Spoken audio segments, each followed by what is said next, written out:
നമസ്കാരം. ഡെയിലി വാർത്തകളിലേക്ക് സ്വാഗതം. ആദ്യം നോക്കാം പ്രധാന വാർത്തകൾ.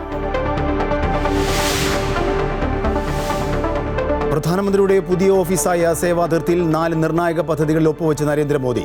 റോഡ് അപകടങ്ങളിൽപ്പെടുന്നവർക്ക് ആശ്വാസമായി PM രാഹിത് പദ്ധതി. അപകടത്തിൽപ്പെടുന്നവർക്ക് ആദ്യ 7 ദിവസം 1.5 ലക്ഷം രൂപ വരെ സൗജന്യ ചികിത്സ.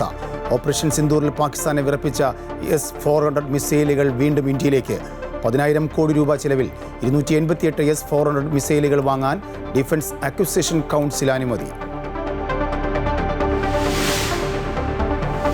ജനകീയ പ്രക്ഷോഭത്തിനു ശേഷം ബംഗ്ലാദേശിൽ നടന്ന ആദ്യ പാർലമെന്റ് തെരഞ്ഞെടുപ്പിൽ ബംഗ്ലാദേശ് നാഷണലിസ്റ്റ് പാർട്ടിക്ക് ചരിത്ര വിജയം. പ്രധാനമന്ത്രിയായി താരിഖ് റഹ്മാൻ നാളെ സത്യപ്രതിജ്ഞ ചെയ്തേക്കുമെന്ന സൂചന. അഭിനന്ദനങ്ങൾ അറിയിച്ച് പ്രധാനമന്ത്രി നരേന്ദ്രമോദി.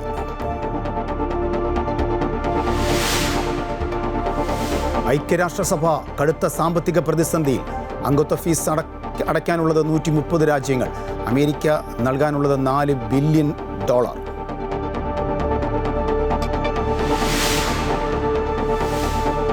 UAE-യിൽ വരും ദിവസങ്ങളിൽ കാലാവസ്ഥാ മാറ്റത്തിന് സാധ്യതയെന്ന് കാലാവസ്ഥാ നിരീക്ഷണ കേന്ദ്രം. വരും ദിവസങ്ങളിൽ തണുപ്പിന് ശമനമുണ്ടാകുമെന്നും ചൂട് കൂടുമെന്നും മുന്നറിയിപ്പ്. തീരദേശ മേഖലകളിൽ കനത്ത മൂടൽമഞ്ഞിന് സാധ്യത. വാഹനം ഓടിക്കുന്നവർ പ്രത്യേക ജാഗ്രതാ നിർദ്ദേശം.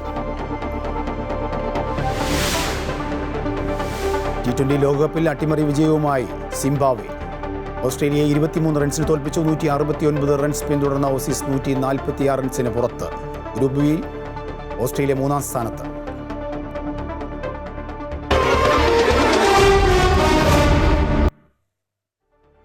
ഇന്ത്യയുടെ ഭരണസിരാ കേന്ദ്രം സൗത്ത് ബ്ലോക്കിൽ നിന്നും മാറ്റി. പ്രധാനമന്ത്രിയുടെ ഓഫീസ് ഇനി മുതൽ സേവാതീർത്തിൽ പ്രവർത്തിക്കും. സെൻട്രൽ വിസ്ത പദ്ധതി പ്രകാരമുള്ള ഓഫീസ് സമുച്ചയങ്ങൾ പ്രധാനമന്ത്രി നരേന്ദ്രമോദി ഉദ്ഘാടനം ചെയ്തു.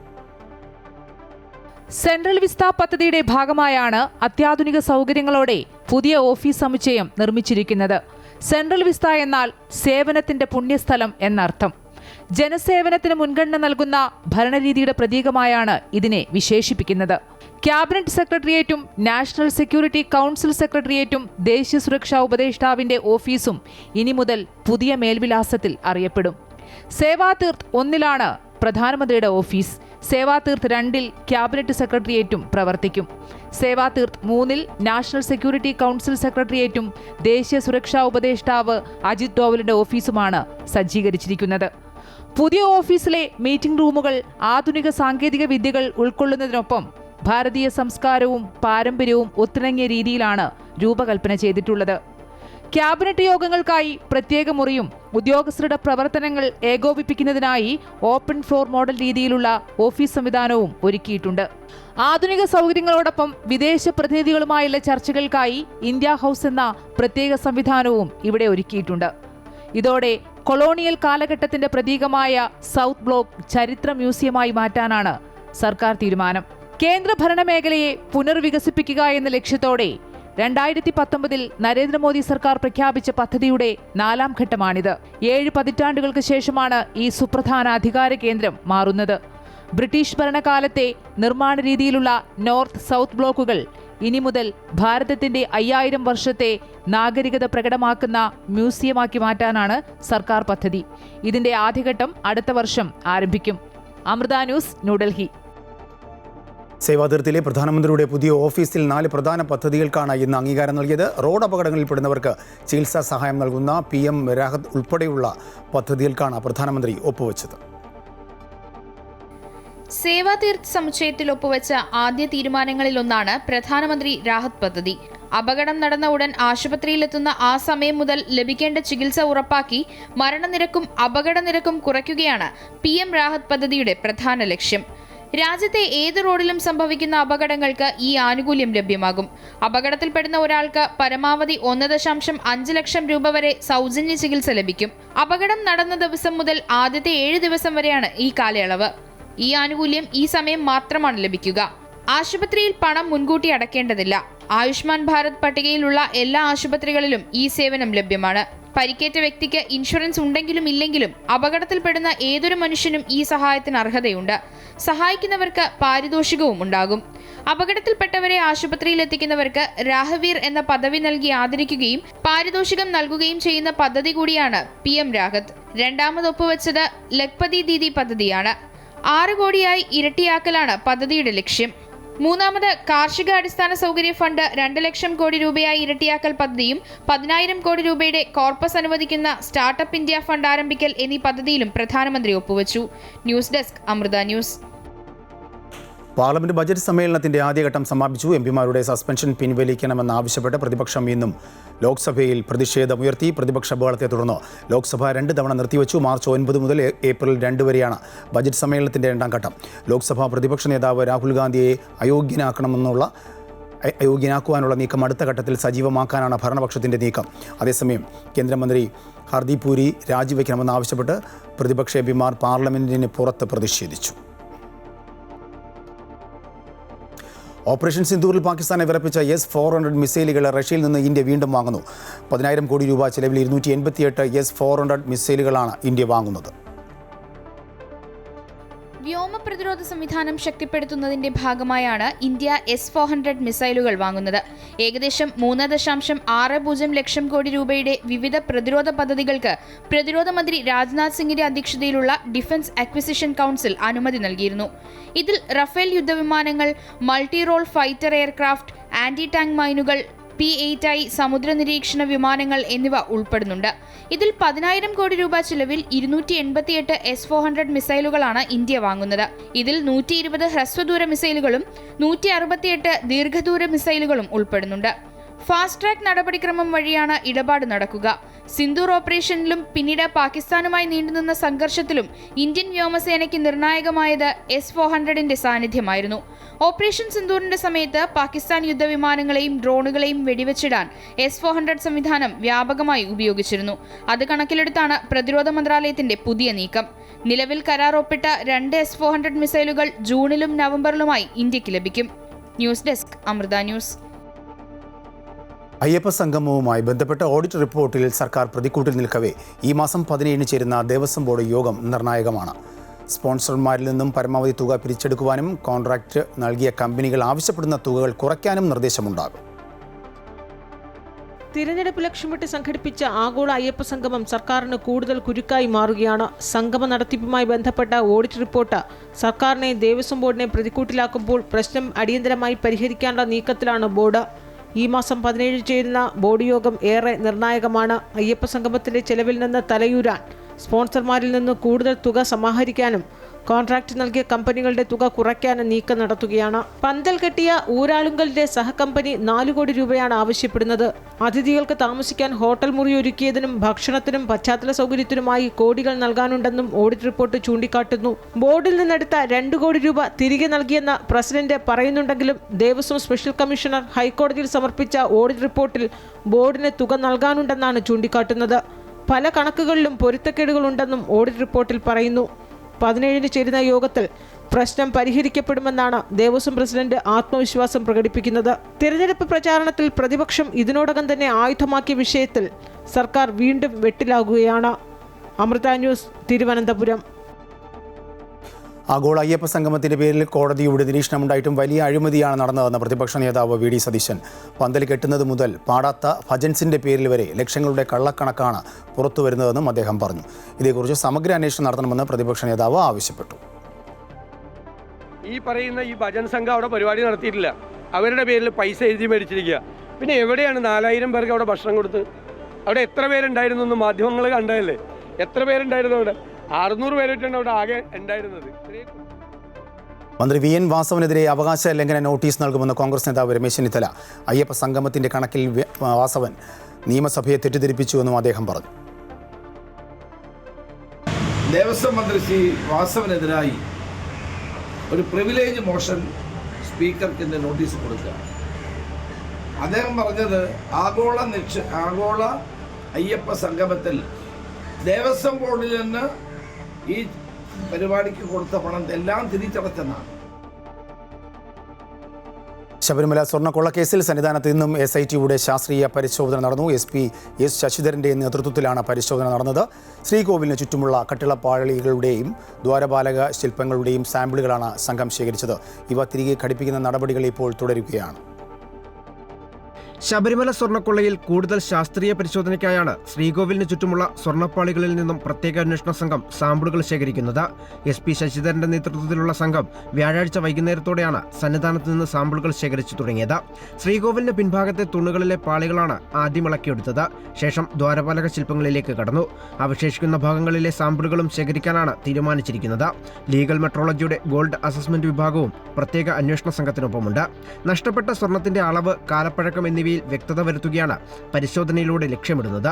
സാമ്പിളുകൾ ഭാഭ അറ്റോമിക് റിസർച്ച് സെന്ററിൽ അയച്ചും പരിശോധിക്കും. വിശദമായ തെളിവ് ശേഖരണത്തിന് ശേഷം കോടതിയിൽ കുറ്റപത്രം സമർപ്പിക്കും. മുമ്പ് നടത്തിയ പരിശോധനയിൽ തട്ടിപ്പിന്റെ വ്യാപ്തി കണ്ടെത്താൻ കഴിയാതെ വന്നതോടെയാണ് കൂടുതൽ പരിശോധനയ്ക്ക് ഹൈക്കോടതി അനുമതി നൽകിയത്. അമൃത ന്യൂസ്, പത്തനംതിട്ട. ശബരിമല സ്വർണ്ണക്കൊള്ള കേസിലെ പ്രതി സ്മാർട്ട് ക്രിയേഷൻ CEO പങ്കജ് ഭണ്ഡാരിക്ക് തിരിച്ചടി. കേസിൽ പ്രതി ചേർത്ത FIR റദ്ദാക്കണമെന്നാവശ്യപ്പെട്ട് നൽകിയ ഹർജി ഹൈക്കോടതി തള്ളി. കേസിലെ പ്രധാന പ്രതിയായ പങ്കജ് ഭണ്ഡാരിക്ക് ജാമ്യം നൽകരുതെന്ന SIT നിലപാട് പരിഗണിച്ചാണ് കോടതി ഹർജി തള്ളിയത്. ശബരിമല സ്വർണ്ണ കവർച്ച കേസിലെ CBI അന്വേഷണം ആവശ്യപ്പെട്ടുള്ള ഹർജിയിൽ ചോദ്യങ്ങളുമായി ഹൈക്കോടതി. ഏത് കേസിലാണ് CBI മികച്ച രീതിയിൽ അന്വേഷിച്ചത് എന്നും അടുത്ത കാലത്തുള്ള 5 കേസുകൾ പറയാമോ എന്നും കോടതി ചോദിച്ചു. ഹൈക്കോടതി ദേവസ്വം ബെഞ്ചാണ് ഹർജിക്കാരോട് ചോദ്യം ഉന്നയിച്ചത്. BJP സംസ്ഥാന പ്രസിഡന്റ് രാജീവ് ചന്ദ്രശേഖർ, തന്ത്രിസഭ തുടങ്ങിയവരാണ് CBI അന്വേഷണം ആവശ്യപ്പെട്ട് ഹർജി നൽകിയിരുന്നത്. ബംഗ്ലാദേശ് നാഷണലിസ്റ്റ് പാർട്ടി ബംഗ്ലാദേശിലെ അധികാരത്തിലേക്ക് താരിഖ് റഹ്മാൻ പ്രധാനമന്ത്രിയാകും. 212 സീറ്റിൽ BNP വിജയിച്ചപ്പോൾ രാജ്യത്തെ ജമാഅത്ത് ഇസ്ലാമി 70 സീറ്റിൽ ഒതുങ്ങി. സത്യപ്രതിജ്ഞ ശനിയാഴ്ചയെന്നാണ് സൂചന. വിജയത്തിൽ ബംഗ്ലാദേശ് നാഷണലിസ്റ്റ് പാർട്ടിക്കും BNP നേതാവ് താരിഖ് റഹ്മാനും പ്രധാനമന്ത്രി നരേന്ദ്രമോദി അഭിനന്ദനങ്ങൾ അറിയിച്ചു. ഷെയ്ഖ് ഹസീന പുറത്തായ ശേഷമുള്ള ആദ്യ പൊതുതെരഞ്ഞെടുപ്പിലാണ് ബംഗ്ലാദേശ് നാഷണലിസ്റ്റ് പാർട്ടി 20 വർഷത്തിനു ശേഷം വീണ്ടും ഭരണത്തിലേറുന്നത്. 3-2 സീറ്റുകളും പിടിച്ചാണ് അധികാരത്തിലേക്ക് എത്തുന്നത് എന്നതും ശ്രദ്ധേയം. 300 അംഗ പാർലമെന്റിൽ 299 സീറ്റുകളിലേക്കാണ് തെരഞ്ഞെടുപ്പ് നടന്നത്. ഷേർപൂർ 3-ലെ തെരഞ്ഞെടുപ്പ് സ്ഥാനാർത്ഥിയുടെ മരണത്തെ തുടർന്ന് മാറ്റിവെച്ചിരുന്നു. 60% ഇത്തവണത്തെ പോളിംഗ്. അവാമി ലീഗിനെ മത്സരിക്കുന്നതിൽ വിലക്കിയതിനാൽ പ്രധാന മത്സരം BNPയും ജമാഅത്തെ ഇസ്ലാമിയും തമ്മിലായിരുന്നു. BNP ചെയർമാൻ താരിഖ് റഹ്മാൻ മത്സരിച്ച 2 മണ്ഡലങ്ങളിലും വിജയിച്ചു. ബംഗ്ലാദേശിന്റെ ചരിത്രത്തിൽ ശ്രദ്ധേയമായ രാഷ്ട്രീയ അരങ്ങേറ്റമാണ് താരിഖ് റഹ്മാന്റേത്. പ്രതികാര രാഷ്ട്രീയത്തിന് ഇല്ലെന്ന് പ്രഖ്യാപിച്ച താരിഖിന് ജനാധിപത്യപാതയിലൂടെ മുന്നേറാനാകുമോ എന്നാണ് ലോകം ഉറ്റുനോക്കുന്നത്. തെരഞ്ഞെടുപ്പ് പ്രക്രിയ പ്രഹസനമാണെന്ന് അവാമി ലീഗ് നേതാവ് ഷെയ്ഖ് ഹസീന പ്രതികരിച്ചു.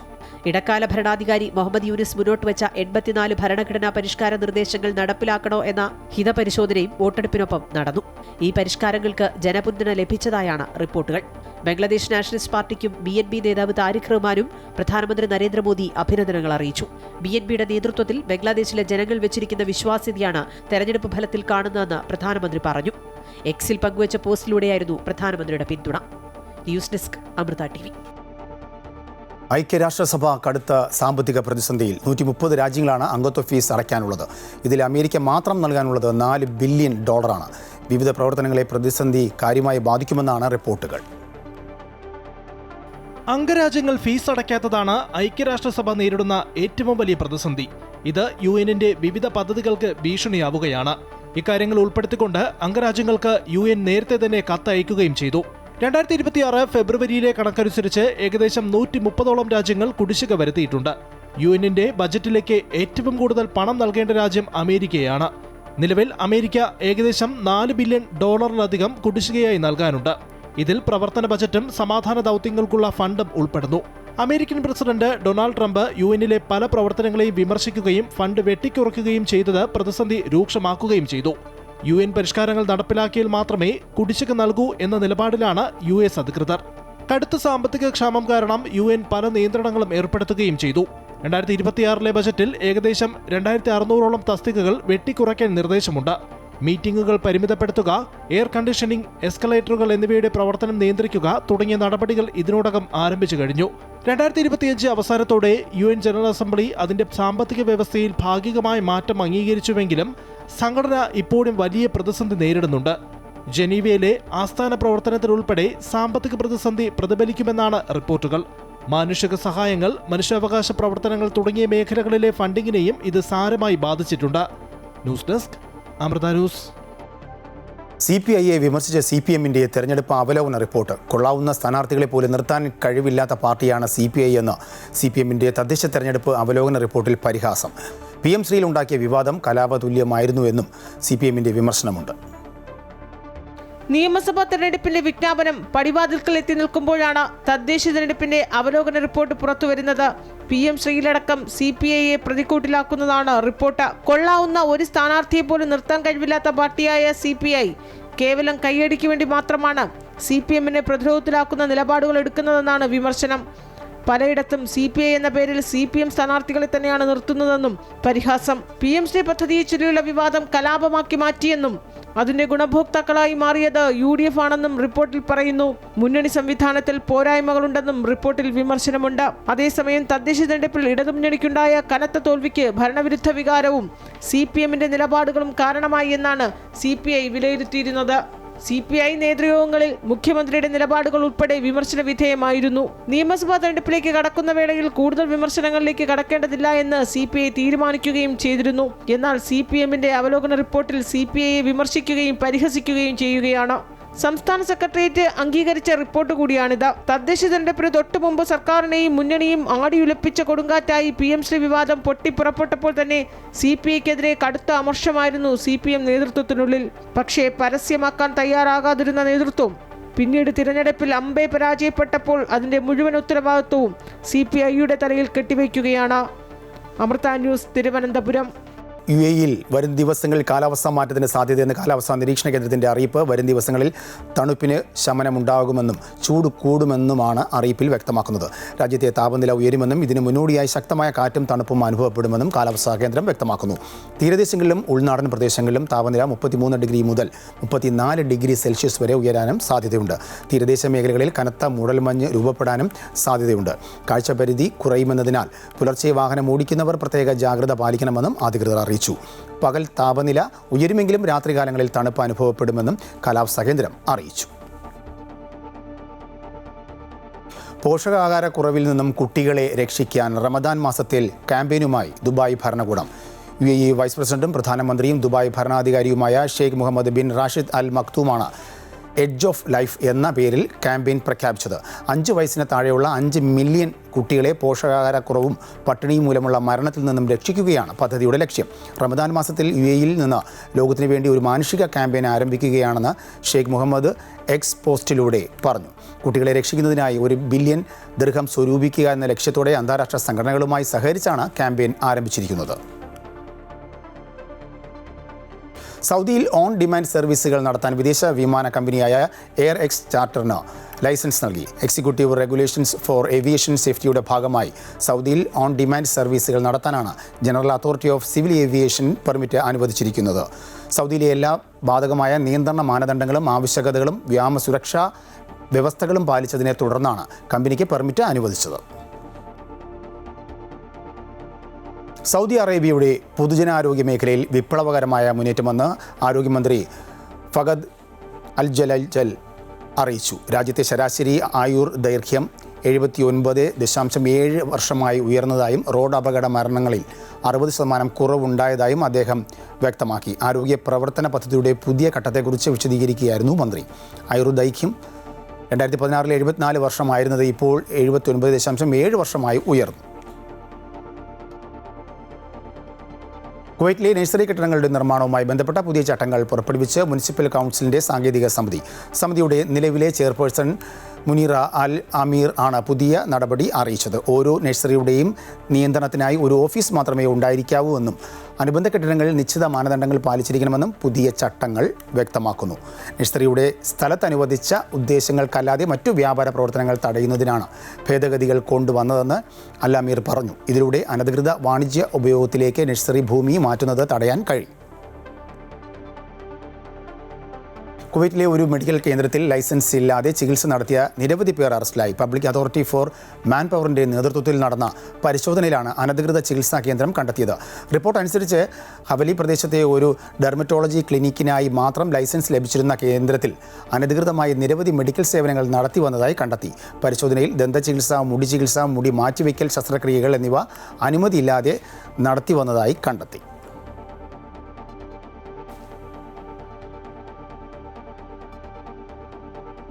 മറ്റു വാർത്തകളിലേക്ക്. Kerala Congress M chairman Jose K Mani പാലായിൽ തന്നെ മത്സരിക്കുമെന്ന് ആവർത്തിച്ച് മന്ത്രി റോഷി അഗസ്റ്റിൻ. കേരള കോൺഗ്രസ് നാഥനില്ല കളരിയല്ല, തീരുമാനം പാർട്ടി കൈക്കൊള്ളുമെന്നാണ് ചെയർമാൻ പറഞ്ഞത്. അല്ലാതെ മത്സരിക്കില്ല എന്നും റോഷി അഗസ്റ്റിൻ പറഞ്ഞു. അതേസമയം താൻ മത്സരിക്കുന്നതിൽ ഉറപ്പില്ല എന്ന് ജോസ് കെ മാണി പ്രതികരിച്ചു. ഇപ്പോൾ ഇരിക്കുന്ന MLA മാർ തന്നെ മത്സരിക്കുമോ എന്നും പറയാൻ കഴിയില്ല. ചർച്ചയ്ക്ക് ശേഷം പാർട്ടി തീരുമാനിക്കുമെന്നും ജോസ് കെ മാണി പ്രതികരിച്ചു. ജോസ് കെ മാണി പാലയിൽ മത്സരിക്കുന്ന കാര്യത്തിൽ ആശയക്കുഴപ്പം നിലനിൽക്കുന്നതിനിടെ കേരള കോൺഗ്രസ് ചെയർമാനായ ജോസ് കെ മാണി പാലയിൽ തന്നെ മത്സരിക്കുമെന്ന് ആവർത്തിച്ച് മന്ത്രി റോഷി അഗസ്റ്റിൻ പെട്ടെന്നുള്ള ചോരത്തിളപ്പിൽ പറഞ്ഞതല്ല. ചെയർമാൻ മത്സരിക്കും. പാർട്ടിക്ക് വേണ്ടത് ലീഡർഷിപ്പാണ്. ലീഡർഷിപ്പിന് ശേഷിയുണ്ടെന്ന് കണ്ടാലല്ലേ ജനങ്ങൾ കൂടെ നിൽക്കുകയുള്ളൂ എന്ന് റോഷി അഗസ്റ്റിൻ ചോദിച്ചു. കേരള കോൺഗ്രസ് പാർട്ടിയുടെ ചെയർമാൻ എന്ന നിലയിൽ അദ്ദേഹം മത്സരിക്കുന്നുണ്ട് എന്ന് ഞാൻ പറഞ്ഞു. ശരിയാണത്. രണ്ട് ശരിയല്ലേ? ചേർത്തലപ്പുണ്ട് KSC നേതാവുമായിരുന്നു. തെറ്റിരിക്കുന്നു. ചെയർമാൻ കേരള കോൺഗ്രസ് പാർട്ടിക്ക് ചെയർമാനില്ലെന്നും ചെയർമാന്റെ സ്ഥാനാർത്ഥിയില്ലെന്നും ഞങ്ങൾ നാദില്ലാത്ത കണ്ടിട്ടുള്ളതാണോ? ഞങ്ങളുടെ ചെയർമാൻ മത്സരിക്കും. ഒരു പാർട്ടിക്ക് എന്താ ആവശ്യം? പാർട്ടിക്ക് വേണ്ടത് പാർട്ടിയുടെ ലീഡർഷിപ്പാണ്. ലീഡർഷിപ്പ് ഏബിൾ ആണെന്ന് കണ്ടാലല്ലേ ജനങ്ങൾ കൂടുതലുള്ളൂ. കേരള കോൺഗ്രസ് പാർട്ടിയുടെ ചെയർമാൻ അത് ലീഡർഷിപ്പ് തന്നെ ഉണ്ടാവും, മത്സരിക്കും എന്ന് പറയുന്നതാണ് കോൺഫിഡൻസ്. അത് ഞങ്ങളുടെ ജനങ്ങളുടെ അംഗീകാരം. അദ്ദേഹം പറഞ്ഞല്ലോ, ഇനി പാർട്ടിക്ക് തീരുമാനം കൈക്കൊള്ളാമല്ലോ. രാജ്യസഭാംഗത്തിന് നിയമസഭയിൽ മത്സരിക്കാൻ നിയമതടസ്സങ്ങളില്ലല്ലോ എന്നാണ് റോഷി അഗസ്റ്റിന്റെ പ്രതികരണമെങ്കിലും മത്സരിക്കുന്ന കാര്യത്തിൽ ഉറപ്പില്ല എന്നാണ് ജോസ് കെ മാണിയുടെ മറുപടി. ചർച്ചയ്ക്ക് ശേഷം പാർട്ടിയുമായി ആലോചിച്ച് തീരുമാനമെടുക്കുമെന്നാണ് ജോസ് കെ മാണി നിലപാട് വ്യക്തമാക്കിയിരിക്കുന്നത്. അപ്പോൾ ഞാൻ ഇന്ന് പറഞ്ഞതും അതായത് ഇന്നലെ പറഞ്ഞതും മിനിഞ്ഞാന്ന് പറഞ്ഞതും ഒന്ന് തന്നെയാണ്. കാരണം കേരളത്തിലെ കേരള കോൺഗ്രസ് പാർട്ടി നേതാക്കന്മാരെല്ലാം പാർട്ടിയുടെ ചെയർമാൻ മത്സരിക്കണമെന്നാണ് ആഗ്രഹം. ആ ആഗ്രഹമാണ് അദ്ദേഹം പറഞ്ഞത്. അത് പാലായി മത്സരിക്കും എന്ന് അദ്ദേഹം പറഞ്ഞു. അത് അദ്ദേഹത്തിൻ്റെ അഭിപ്രായം അറിയിച്ചു. അതായത് അദ്ദേഹത്തിൻ്റെ അഭിപ്രായം വന്നേ, പാർട്ടിയുടെ ഒരു അഭിപ്രായം, എല്ലാവരുടെയും ഒരു അഭിപ്രായം അതാണ്. ആ അഭിപ്രായം പറഞ്ഞു. ഞാൻ തന്നെ പറഞ്ഞുകൊണ്ട് നടക്കുമോ ഞാൻ മത്സരിക്കാൻ പോവാം.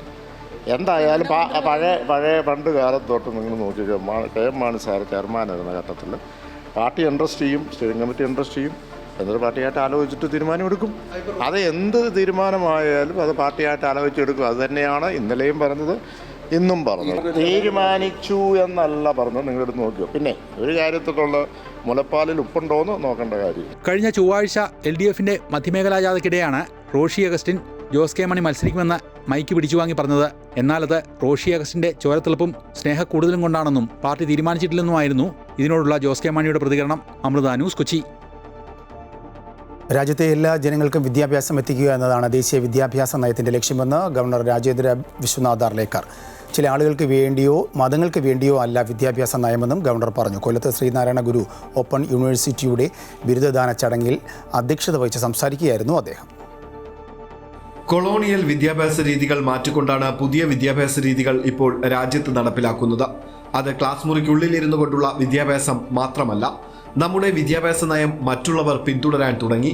സാംസ്കാരിക മൂല്യങ്ങളിൽ അധിഷ്ഠിതമായ വിദ്യാഭ്യാസം സമൂഹത്തിന്റെ ആവശ്യം പരിഗണിച്ചായിരിക്കണമെന്നും ഗവർണർ രാജേന്ദ്ര വിശ്വനാഥ് ആർലേക്കർ സൂചിപ്പിച്ചു. We are permanently വിദ്യാർത്ഥി. Vidyabhyas has got no age limit. We all are permanent students. We try to learn from everything that is in nature, everything in society. And this formal education which we have taken, even after retirement, it is really a great thing that you have achieved. Sreenarayana Guru open യൂണിവേഴ്സിറ്റിയുടെ പ്രഥമ UG PG ബിരുദദാന പഠിതാക്കളും ഉൾപ്പെടെ 865 പേർക്കാണ് ബിരുദ certificate university chancellor കൂടിയായ governor Rajendra Vishwanath Arlekar വിതരണം ചെയ്തത്. ചടങ്ങിൽ ഉന്നത വിദ്യാഭ്യാസ വകുപ്പ് മന്ത്രി ഡോക്ടർ ആർ ബിന്ദു, ധനകാര്യ വകുപ്പ് മന്ത്രി KN ബാലഗോപാൽ, മൃഗസംരക്ഷണ ക്ഷീരവികസന വകുപ്പ് മന്ത്രി J Chinchurani, Sreenarayana Guru open university vice chancellor professor Jagathiraj VP തുടങ്ങിയവർ പങ്കെടുത്തു. അമൃത ന്യൂസ്, കൊല്ലം. തിരുവനന്തപുരം പാങ്ങോട് മിലിറ്ററി ക്യാമ്പിൽ നിന്നും ആനക്കൊമ്പുകൾ മോഷണം പോയി. 2 കോടിയോളം രൂപ വില വരുന്ന ആനക്കൊമ്പുകളാണ് മോഷണം പോയത്. പൂജപ്പുര പോലീസ് കേസെടുത്ത് അന്വേഷണം ആരംഭിച്ചു. കഴിഞ്ഞ ബുധനാഴ്ചയാണ് പാങ്ങോട് മിലിറ്ററി ക്യാമ്പിൽ നിന്നും ആനക്കൊമ്പുകൾ മോഷണം പോയത്. കഴിഞ്ഞ ദിവസം ക്യാമ്പിൽ DJ പാർട്ടി നടന്നിരുന്നു. പുറത്തുനിന്നുള്ള 18 പേരെ ഇവിടെ എത്തുകയും ചെയ്തു. പാർട്ടിക്ക് വേണ്ടി എത്തിയ ജോലിക്കാരിൽ ആരെങ്കിലുമാകാം മോഷണം നടത്തിയതെന്നാണ് പോലീസിന്റെ പ്രാഥമിക നിഗമനം. ഇവരെ ചോദ്യം ചെയ്യുകയാണ്. 1929 സർക്കാർ സൈന്യത്തിന് കൈമാറിയ ആനക്കൊമ്പുകളാണ് കാണാതായത്. ആനക്കൊമ്പ് സൂക്ഷിച്ചിരുന്ന സ്ഥലത്ത് CCTV നിരീക്ഷണമുണ്ട്. അതേസമയം അതീവ സുരക്ഷാ മേഖലയിലുള്ള മിലിറ്ററി ക്യാമ്പിൽ നിന്നും ആനക്കൊമ്പുകൾ എങ്ങനെ മോഷണം പോയി എന്നാണ് പോലീസ് പരിശോധിക്കുന്നത്. സംസ്ഥാന പോലീസ് മേധാവിക്കാണ് മിലിറ്ററി ക്യാമ്പിൽ നിന്നും പരാതി ലഭിച്ചത്. കൂടുതൽ ആനക്കൊമ്പുകൾ ചോദിച്ച് ക്യാമ്പിൽ നിന്നും സർക്കാരിലേക്ക് കത്ത് നൽകിയിരുന്നുവെങ്കിലും കേന്ദ്ര അനുമതി ലഭിക്കാത്തതിനാൽ ലഭ്യമാക്കിയിട്ടില്ല. അമൃത ന്യൂസ്, തിരുവനന്തപുരം. സംസ്ഥാനത്ത് അവയവദാനത്തിൽ പുതുചരിത്രം. 10 മാസം പ്രായമുള്ള ആലിൻ ഷെറിൻ അബ്രഹാമിൻ്റെ അവയവങ്ങൾ ദാനം ചെയ്യുന്നു. വൃക്ക, കരൾ, ഹൃദയവാൽവ് എന്നിവയാണ് ദാനം ചെയ്യുക. അവയവങ്ങൾ കൊച്ചിയിൽ നിന്നും റോഡ് മാർഗമാണ് തിരുവനന്തപുരത്ത് എത്തിച്ചത്. റോഡ് അപകടത്തെ തുടർന്നാണ് പത്തനംതിട്ട മല്ലപ്പള്ളി സ്വദേശികളുടെ 10 മാസം പ്രായമുള്ള ആലിൻ ഷെറിൻ ഇബ്രഹാമിന് മസ്തിഷ്ക മരണം സംഭവിച്ചത്. കുട്ടിയുടെ മാതാപിതാക്കൾ അവയവദാനത്തിന് സന്നദ്ധത അറിയിക്കുകയായിരുന്നു. സംസ്ഥാനത്തെ ഏറ്റവും പ്രായം കുറഞ്ഞ അവയവദാതാവാണ് ആലിൻ ഷെറിൻ. അമൃത ആശുപത്രി administrator doctor Rahna, deputy general manager Shijo TM എന്നിവർ പുഷ്പചക്രം അർപ്പിച്ചു. സ്വാമിനി കരുണാമൃത പ്രാർത്ഥനാ ചടങ്ങുകൾക്ക് നേതൃത്വം നൽകി. കൂടാതെ അമൃത ആശുപത്രിയിലെ ഡോക്ടർമാരും ജീവനക്കാരും ഉൾപ്പെടെയുള്ളവർ മൃതദേഹം വഹിച്ചുകൊണ്ടുള്ള വാഹനത്തിന് ഗാർഡ് ഓഫ് ഓണർ നൽകി.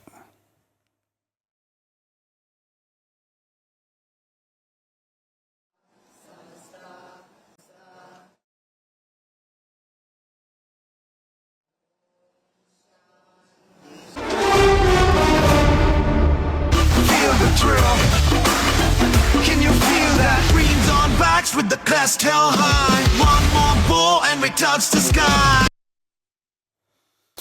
T20 ലോകകപ്പിൽ അട്ടിമറി വിജയവുമായി സിംബാബ്വെ. മുൻ ചാമ്പ്യന്മാരായ ഓസ്ട്രേലിയയെ 23 റൺസിനാണ് സിംബാബ്വെ തോൽപ്പിച്ചത്. ടോസ് നഷ്ടപ്പെട്ട് ആദ്യം ബാറ്റ് ചെയ്ത സിംബാബ്വെ 2 വിക്കറ്റ് നഷ്ടത്തിൽ 169 റൺസ് എടുത്തു. മറുപടി ബാറ്റിംഗ് ഇറങ്ങിയ ഓസീസിനെ 19 ഓവറിൽ 146 റൺസിന് പുറത്താക്കിയാണ് സിംബാബ്വെ വിജയം സ്വന്തമാക്കിയത്.